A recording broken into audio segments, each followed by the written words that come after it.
Today on The World Today, the U.S. registers more than 60,000 new confirmed COVID-19 cases in 24 hours, bringing the total number of cases up to 3 million. U.S. President Donald Trump comes under criticism over his decision to pull out the country from the World Health Organization. And we see the devastation caused by the heavy torrential rains in China and Japan.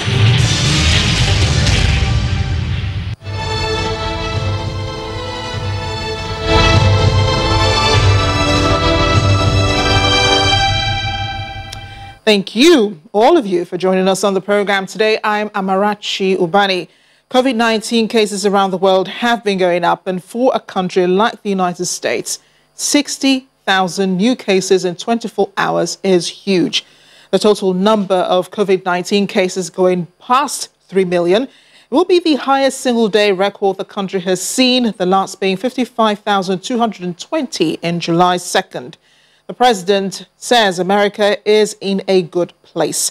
Meanwhile, ministers who have recently come into contact with Brazilian President Jair Bolsonaro are being tested for coronavirus after he announced he tested positive for the virus. Here's a global update.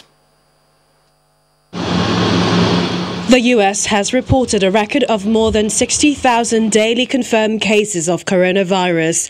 The previous highest tally was 52,220, which was recorded on July the 2nd. Despite the numbers, President Donald Trump says America is in a good place and he will pressure governors to reopen schools. So we're very much going to put pressure on governors and everybody else to open the schools, to get them open. And it's very important. It's very important for our country. It's very important for the well-being of the student and the parents. So we're going to be putting a lot of pressure on open your schools in the fall. Colombia's President Iván Duque is extending the nationwide lockdown by more than 2 weeks after reported cases and deaths accelerated in several cities.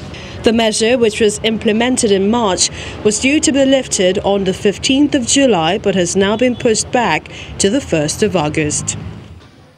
Chile's coronavirus cases has passed 300,000, overtaking Spain and the United Kingdom, making the Latin American country ranked number 6 in the world for COVID-19 cases, behind Peru and Russia. Australia says it will likely slow down the return of its citizens from abroad as it grapples with a fresh outbreak that has led to the isolation of its second most populous state, Victoria. Residents in the coastal city of Melbourne could be seen buying groceries and making last-minute stops to sit down at cafes and restaurants just before the lockdown. We've come through 3 months of it, and I think the next 6 weeks, though tough, it applies right through the greater area. And it's clean-up time in Serbia outside the parliament in Belgrade after an angry crowd stormed the building overnight following the announcement of plans to reimpose a lockdown.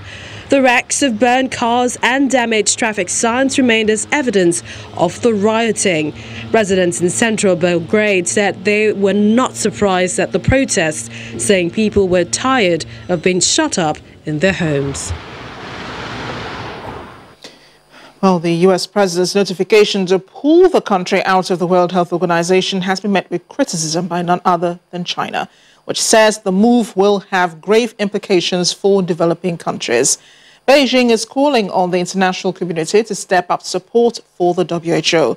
The United States said on Tuesday, the United Nations, said on Tuesday, the United States will leave the WHO on July 6th, 2021.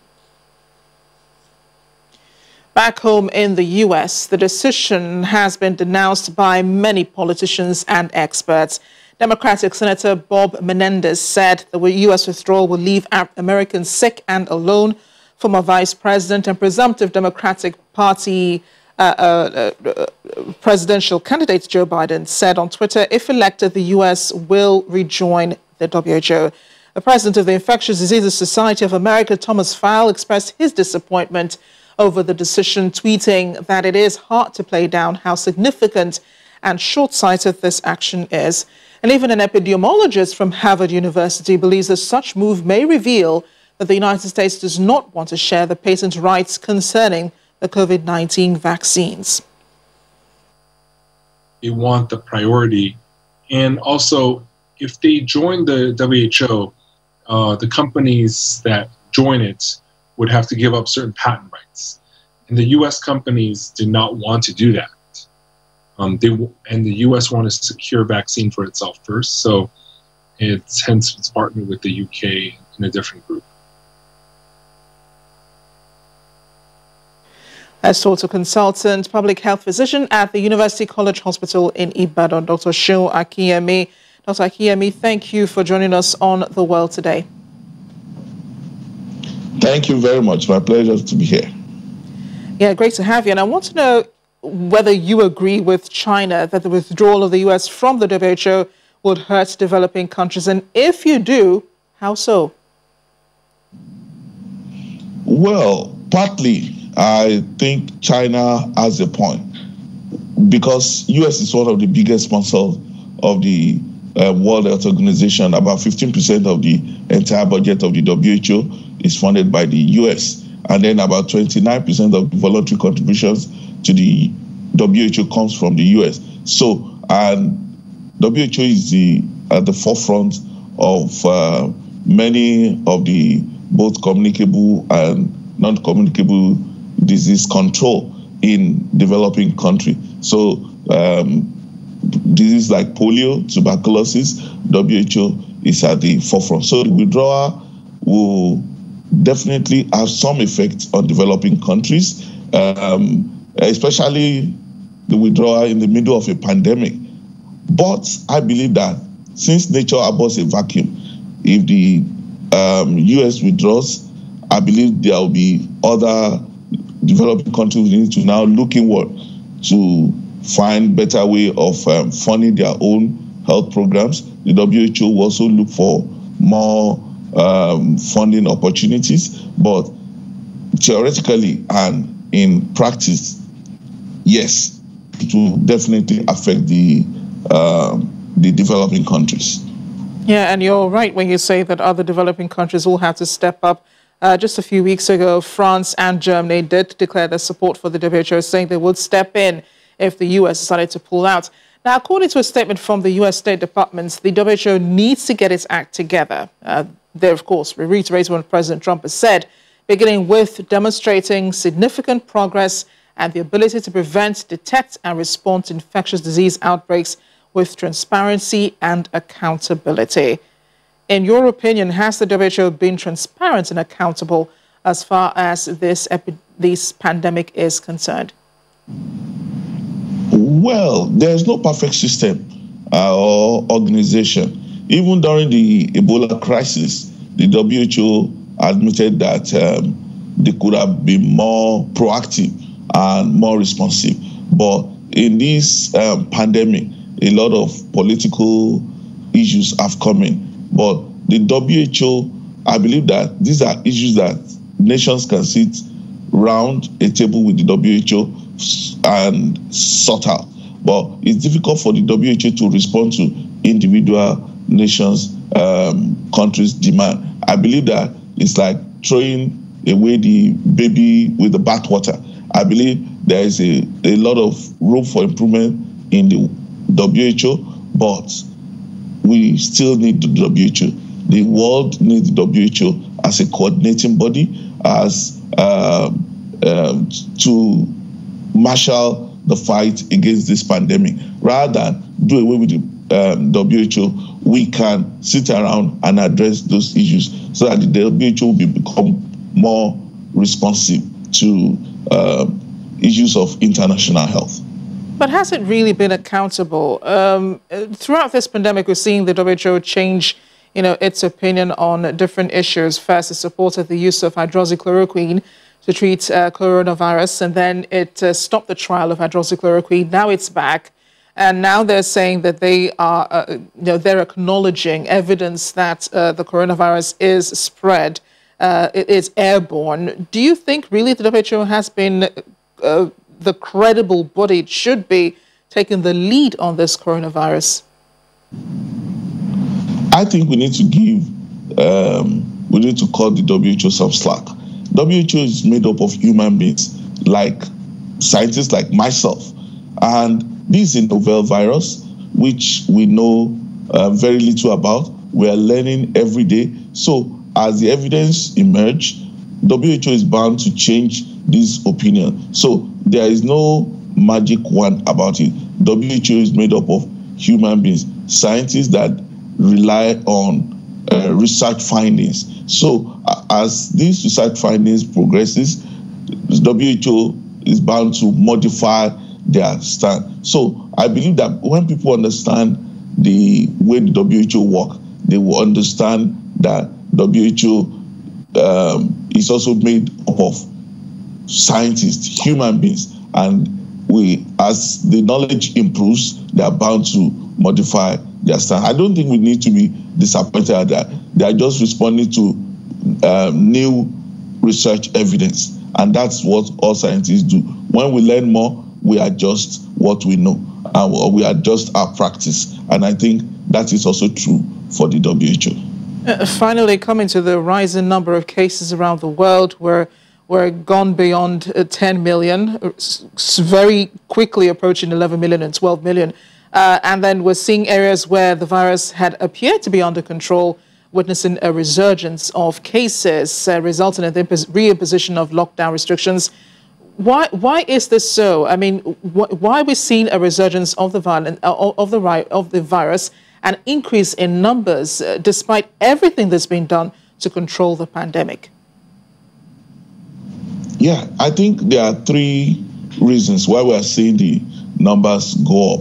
One, most countries were easing the lockdown, because most governments, they're trying to balance public health safety as well as economic survival. So lockdowns have been eased, so there is more interaction among people, and this infection is bound to go up. The second thing is that people are getting tired, mentally fatigued, becoming more lackadaisical. People are getting weary of the lockdown, and some are even throwing caution to the wind. It's difficult to get people to use masks, to stay indoors, to observe social distancing. And then the third reason why the numbers are going up, because the capacity for testing is increasing. So the more we test, the more the numbers go up. But as we ease lockdown, I believe that's the most important. The numbers are likely to go up. In Nigeria, we are going back to school. Worship centers are reopening. We need to brace ourselves for increase in the numbers. The numbers are likely to increase. There is likely to be a resurgence. We need to brace up for the impact and get ourselves ready to deal with the aftermath. Dr. Seun Akinyemi, thank you again for speaking with us. Such a pleasure talking to you on The World Today. My pleasure. Thank you very much. Away from the coronavirus pandemic, Director of the FBI, Christopher Wray, says active espionage and theft by China's government pose the greatest long-term threat to the future of the United States. He was making this comment at the Hudson Institute in Washington, where he also said China had begun targeting Chinese nationals living abroad, coercing their return and working to compromise U.S. coronavirus research. Mr. Wray even outlined a stark picture of Chinese interference, a far-reaching campaign of economic espionage, data and monetary theft, and illegal activities using bribery and blackmail to influence U.S. policy. He mentioned a program called Fox Hunt, which he said President Xi Jinping had spearheaded and was geared at Chinese nationals living abroad, seen as threats to the Chinese government. He called on Chinese-born people in the U.S. to contact the FBI if Chinese officials try to force them to return to China. China has responded to Mr. Wray's claims, describing them as full of political lies. During the regular daily press conference, spokesperson for the Foreign Ministry, Zhao Lijiang, said China's launch of its overseas Operation Fox Hunt and the recapture of suspects who fled abroad is safeguarding the dignity of the law and social justice. In recent years, many countries have actually actively carried out relevant law enforcement cooperation with China. He also said Mr. Wray's remarks ignored basic facts and fully exposed his deep-rooted Cold War mentality and ideological prejudice to which China is firmly opposed to. Welcome back to The World Today. A special office to oversee national security in Hong Kong has officially commenced operations today. Amidst heavy security, that is, the Office for Safeguarding National Security of the Central People's Government, charged with overseeing implementation of the controversial new national security law for Hong Kong, held a ceremony in the early hours of this morning. There was heavy police presence outside the Metro Park Hotel in Hong Kong, which will serve as the temporary headquarters of the new office. Police had erected water barriers and put in place crowd control measures overnight, restricting residents and foreign media from observing this ceremony. Residents in the area expressed surprise about the rapid speed of opening the new office and the apparent lack of advance notice to the community.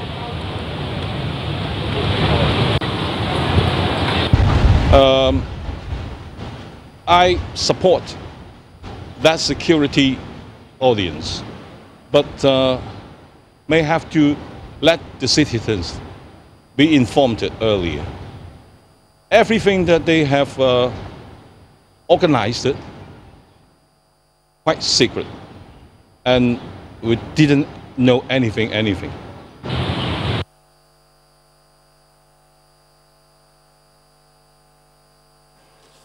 Well, days of torrential rains resulting in epic flooding and landslides have left nothing the same for people living in southwestern Japan and killed dozens of people. Also, in Hitoyoshi, a severe flood of the Kumagawa River destroyed houses along the riverbanks, ruining home appliances and furniture lined local streets, while residents shoveled mud and bagged garbage.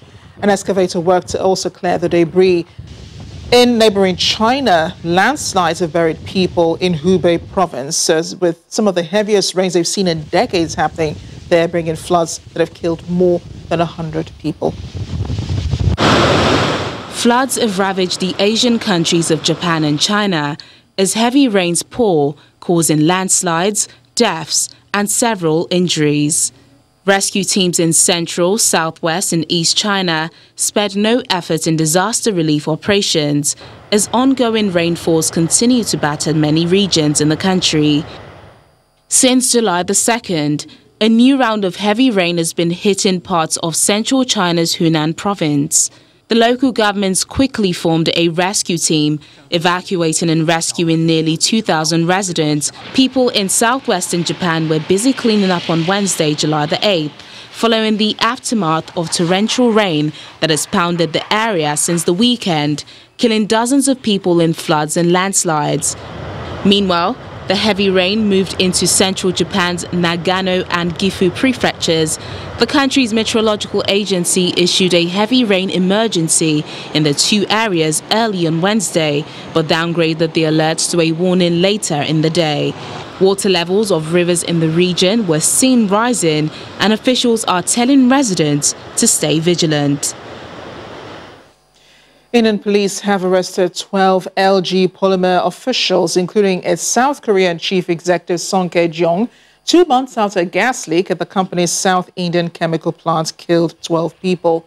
The arrests were made under a case of culpable homicide filed against the company, a unit of South Korea's LG Chemicals Limited, and its officials, stemming from the leak that occurred in the early hours of May 7th in the port city of Visakhapatnam. The City Police Commissioner, Rajiv Meena Kumar, said toxic styrene gas leaked from the chemical plant, choking many people who were asleep. He also said the charges could draw prison terms of up to 8 years if proven in court. This week, a government-appointed committee recommended that the plant be shifted away from human habitation and called for action against the top employees. It said LG Polymers had been negligent in warning systems were not working. The company had ignored potentially hazardous chemical reactions at the plant in April before the leak, when it was working with reduced staff due to a coronavirus lockdown. The death toll from a fuel truck explosion has risen as victims succumb to their injuries in Colombia. The Monday blast in northern Colombia initially left at least 7 people dead and more than 50 injured. On Tuesday, families anxiously waited for news on their loved ones while some of the injured were transferred to Bogota for additional treatment. According to local media, the tragedy unfolded when the fuel truck overturned on a road east of Barranquilla. A group of people gathered around the vehicle trying to fill it with gas when it exploded. Well, as of Tuesday, 6 people were still missing. We're ending the world today on a pretty interesting note. Rather than take a summer holiday abroad during the coronavirus pandemic, some Belgians are trying a novel camping experience at home, spending a night in a teardrop-shaped tent hanging from a tree. The idea of Dutch artist Dre Vampenaar, the tree tents double as an art installation and are considered sculpture rather than commercially produced tent. The head of tourism for the east town of Borgloon, which has hosted 4 tents along a tree-lined field since 2011, said this year's bookings of the tents were faster than previously, likely because of the government guidelines to favor holidays in Belgium over foreign countries. Designed in the 1990s to support environmental activists who sought to stop trees being felled, the tree tents have been exhibited in New York and across Europe.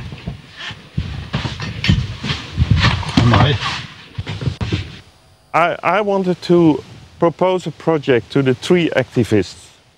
They changed themselves against the trunks of trees to try to protect them from being cut down. And I wanted to give them a comfortable stay. And that's why I decided to design a tent for them.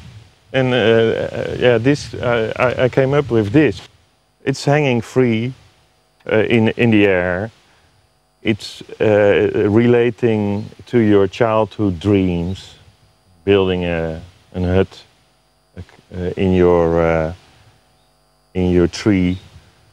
It's related with privacy and public domains. It's in between that. So you are like a parasite, hanging anywhere you want.